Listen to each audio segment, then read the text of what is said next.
kami akan mewawancarai salah satu produsen benih padi yang ada di wilayah Kabupaten Pesisir Selatan, lebih tepatnya Kecamatan Bayang, Negari Kubang, yang berdiri pada tahun 2022. Berikut ini video dari wawancara yang telah kami lakukan.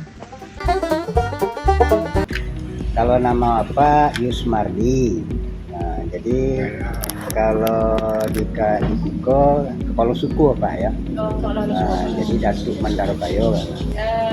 Apa mulai membibit padi dari itu Pak? Mulai bergerak di pembibitan kalau tidak salah itu dulu tahun 2022. Oh, berarti sampai tahun yang lalu ya, Pak. Kebetulan waktu itu ada program PDMIP. Jadi dari situlah mulai Pak bergerak pembibitan.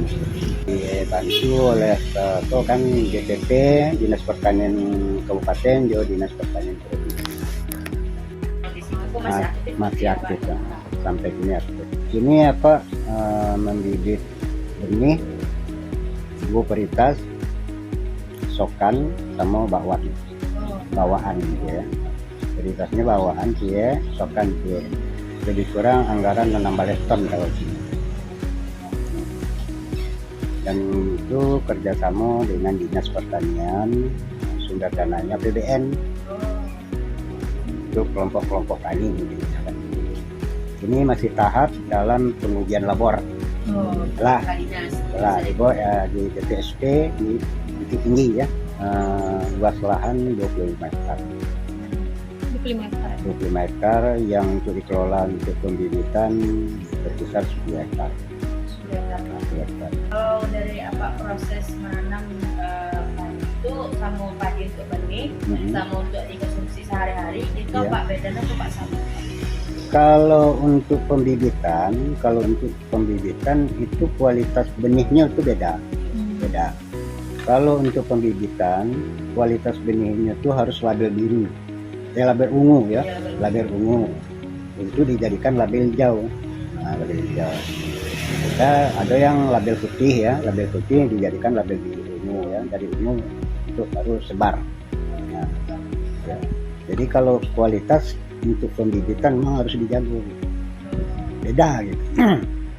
Memang dikhususkan kalau untuk dijadikan bibit dikhususkan benihnya, nggak bisa asal benih aja ya, harus dipilih yang berkualitas ya. Biasanya Pak kan kalau setelah panen itu kan ada proses pasca panen Pak. Nah biasanya Pak itu kalau selama proses pasca panen itu bahas ya Pak? Pengolahan kalau yang untuk dijadikan bibit itu kan dijemur dulu ya, dijemur istilahnya sampai kadar airnya maksimalnya ya 2,5 atau 13%. Kadar air 13%. Nah yang jelas dulu istilahnya didormansi dulu ya, didiamkan dulu kelapanya, didiamkan, sudah dijemur didiamkan dulu baru dibilang 1 bulan baru dibilang. Untuk prosesnya sendiri Pak, yang untuk benih akan dikonsumsi yang untuk dimakan sama yang itu sama apa untuk benih yang dibibitkan sama benih yang akan dimakan, padi yang akan dimakan proses padi yang ya kalau benih yang untuk dimakan kualitasnya itu beda ya.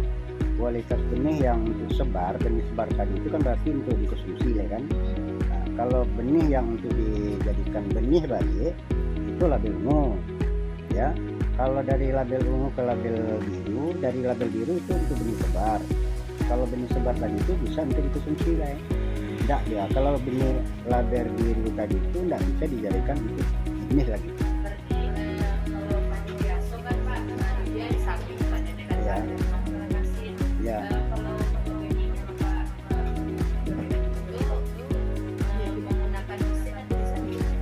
Kalau untuk benih, nah itu manual gitu. Tangan. Untuk benih itu warnanya harus khusus gitu. Jadi kalau bercampur aduk gitu. Nah, jadi tentu kualitas benih tadi itu naik. Waktu atau tidak masanya masa. Kalau untuk 1 hektar itu bisa mencapai 6 ton.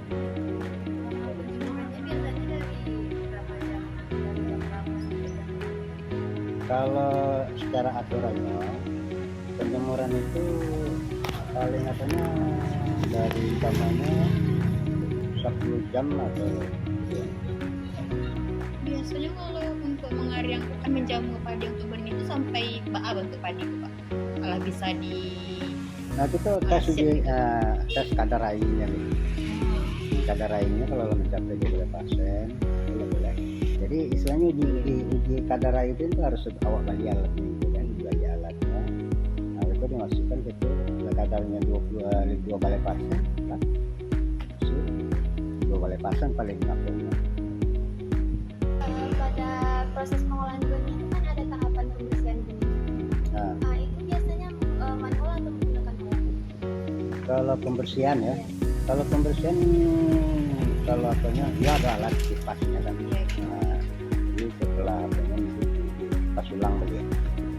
Ya kan lah bali gabah dari aku kan, dikeluarkan gabah dari sawah, dijemur. Nah, setelah penjemuran itu kita dibersihkan balik gitu.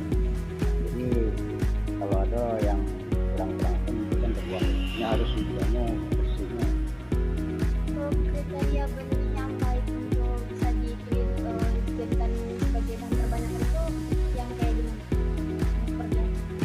Kalau benih yang istilahnya BKP tadi ya, tadi yang dijadikan itu memang kualitasnya harus dijaga. Yang pertama dari mulai pembibitan ya, dari pembibitan. Nah, setelah itu dari penanaman. Nah dari penanaman tadi dari musim bulan itu adalah kita dilakukan gali gitu kan, kalau ada tanaman-tanaman lain yang tumpang tinggi dengan tadi itu dibuang. Sudah itu setelahnya mulai pedit galenya setelah tadi setelah mengeluarkan malainya, nah tadinya gitu kan hilirnya.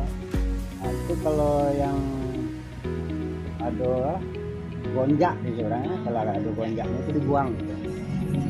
Jadi harus mendata gitu. Ada padi-padi yang hitam, padi-padi burung pada orang kan, nah, itu dibuang gitu. Nah, jadi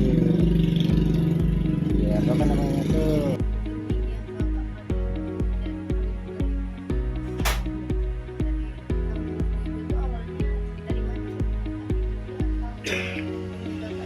dibeli. Dibeli kita melalui BPSP ya, Balai Pembinaan itu kan minta tolong dicarikan benih yang berkualitas, lagi tinggi. Kalau dulu waktu awalnya dulu melalui Dinas Pertanian Provinsi, mengirimkan benih itu ini labelnya label putih di rumah ya. Boleh nih dan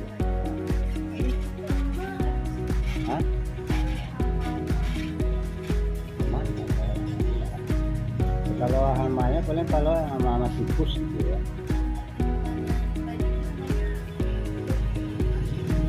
Nah kalau awak kan di sini kan nggak ada lumbung itu kan masih lagi kan. Kali ini sekarang istilahnya ada rumah kosong, nah, itu yang dipakai untuk dijadikan sementara gudang gitu, gudang penyimpanan.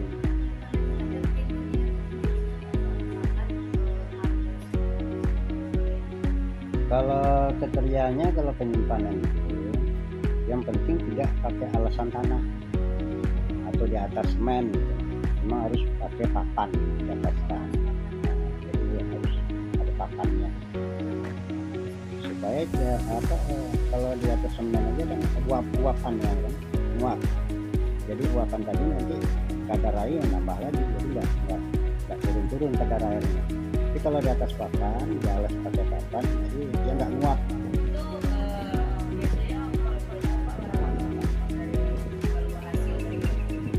Kalau yang biasa 15 hari, mulai dari hasilnya 15 hari. Ya alat pengukur kadar air sama kadar air jagung kan itu juga tuh. Jagung.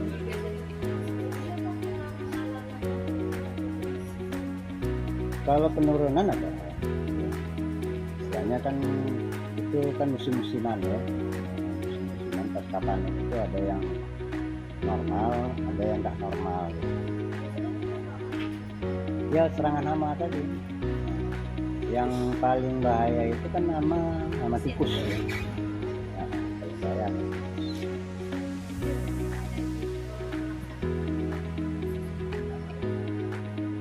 dulu ada awalnya kita dulu dilatih gitu ya, misalnya SL sekolah lapangan.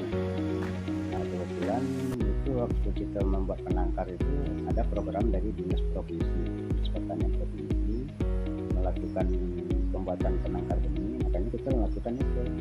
Nah berkat pembinaan dari dinas ya, dinas BPP maupun dinas pertanian kabupaten provinsi gabungan gitu ya, itulah sampai saat ini itu alhamdulillah masih melakukan pembibitan.